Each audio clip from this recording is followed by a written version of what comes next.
Right. So mga boss, tapos na natin linisan to. Sorry.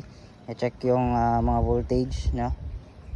Okay naman, may dalawa lang ako nakita na 19.8. So mayroong kulang na 0.2, pero yung iba, the rest ay 20 volts naman. Yung kanilang Pmax, no?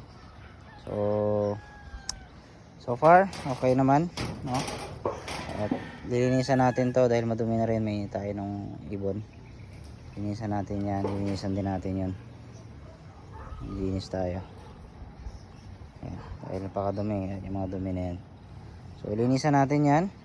At kuha lang tayo ng panlinis. Ayan, so dagdagan pa natin ng dalawang 100 para maging 1 kilowatt to. And then magdagay na natin ng another 500 yung 3 na solar natin para maging sarado 2 kilowatt yung ating PV.